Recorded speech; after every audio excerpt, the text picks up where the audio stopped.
الله وبركاته. الحمد لله وحده والصلاة والسلام على من لا نبي بعده وعلى من اتبع هداه. اما بعد. برادران اسلام، نبی کریم صلی اللہ علیہ وسلم کا ارشاد ہے کہ 5 چیزوں کو 5 چیزوں سے قبل غنیمت سمجھو. نمبر 1 زندگی کو مرنے سے پہلے. نمبر 2 صحت کو بیماری سے پہلے. نمبر 3 فراغت کو مشغولیت سے پہلے. نمبر 4 جوانی کو بڑھاپے سے پہلے. اور نمبر 5 مالداری کو فقیری سے پہلے. نبی کریم صلی اللہ علیہ وسلم نے امت مسلمہ کو پہلے ہی فرما دیا تھا کہ صحت و فراغت دو ایسی عظیم نعمتیں ہیں جن کے سلسلے میں لوگ خسارے میں رہتے ہیں.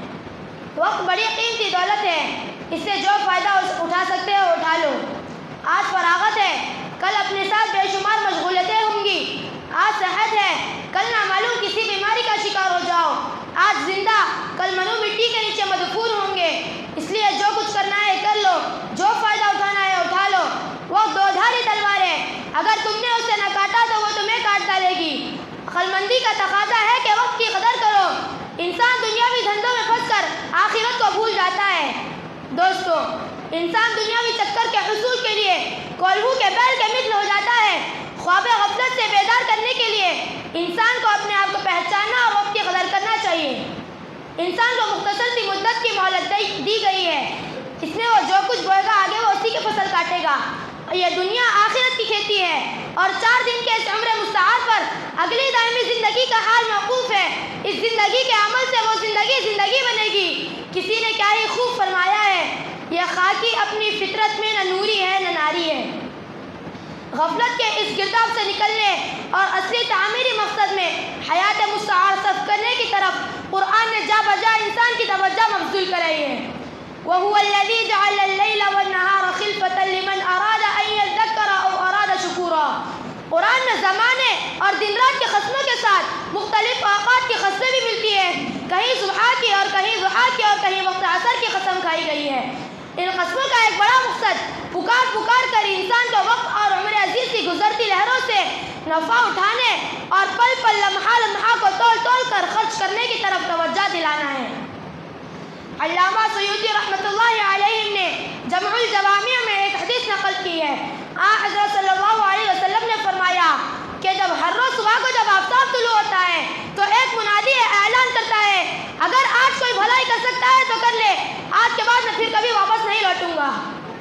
محترم سامعین، حضرت صدیق اکبر رضی اللہ تعالیٰ عنہ یہ دعا کرتے تھے، اے اللہ ہمیں شدت میں نہ چھوڑیے، ہمیں غفلت کی حالت میں نہ پکڑیے اور غفلت والوں میں سے نہ بنائیے.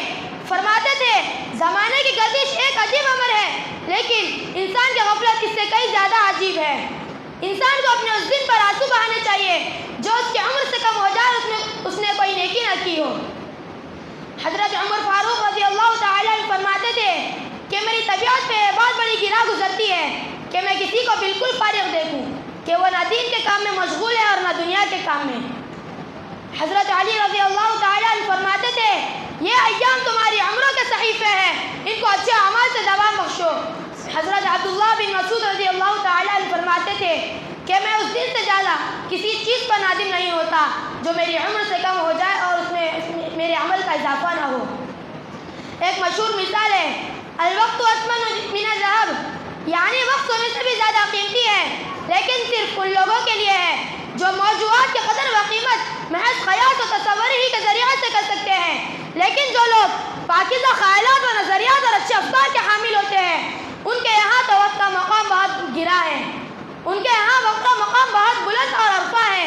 وہ کہتے ہیں الوقت هو الحیاة، یعنی وقت ہی زندگی ہے. انسان کو سوچنا چاہیے کہ اس کی زندگی اس دنیا میں ہے ہی کیا.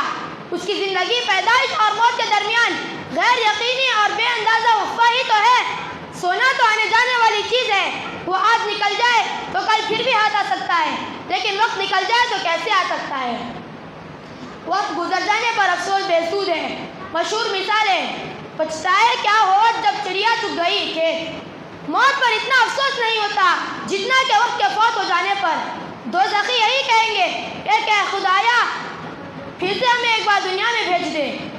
وقت رائیگاں کرنے والے کہہ دیا کرتے ہیں ذکر خدا و کار جہاں یاد رفتگاں. 2 دن کے اس قیام میں کیا کیا کرے کوئی, لیکن انہیں یاد رہے جنہوں نے وقت سے کام لیا وہ اس تھوڑی سی زندگی میں عالم, فقیہ, بزرگان دین, موجد, فلسفی بن گئے. اس کے برخلاف جتنے ننگے, بھوکے, پیاسے تم اس دنیا میں دیکھ رہے ہو, یہ وہی لوگ ہیں جنہوں نے وقت کو رائگاں کر دیا. غیر مسلم وقت کے قدردان ہیں. سروا ٹرسٹ کارڈ سے ایک شخص نے نصیحت چاہی.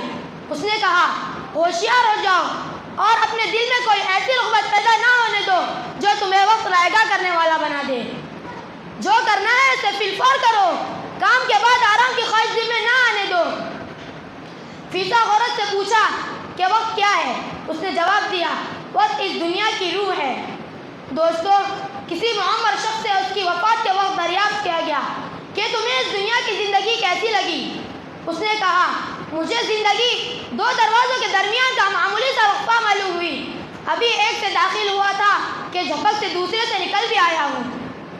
عمرے دراز مانگ کر لائے تھے 4 دن, عمرے دراز مانگ کر لائے تھے 4 دن, 2 آرزو میں کٹ گئے 2 انتظار میں. جامعات و مدارس میں پڑھنے والے نوجوان جو قوم کے سرمایہ ہے اور مستقبل, ان کے اوقات کا ایک بڑا حصہ ہوٹلوں, قہوہ خانوں اور فضول محفلوں کی نظر ہو جاتا ہے. محفل سجا کر گھنٹوں گپ بازی کا لا یعنی مشغلہ ان کی ایک محبوب عادت بن گئی ہے. تعطیلات کا طویل زمانے بغیر کسی نظام الاوقات اور مفید مشغلے کے یوں ہی گزر جاتا ہے, اور تعلیم کا زمانہ پورا کر کے جب نکلتے ہیں تو زبان حال سے پکار پکار کر کہتے ہیں اٹھا میں مدرسہ و خانخواہ سے نمناک, اٹھا میں مدرسہ و خانخواہ سے نمناک, نہ زندگی, نہ معرفت, نہ محبت, نہ نگاہ.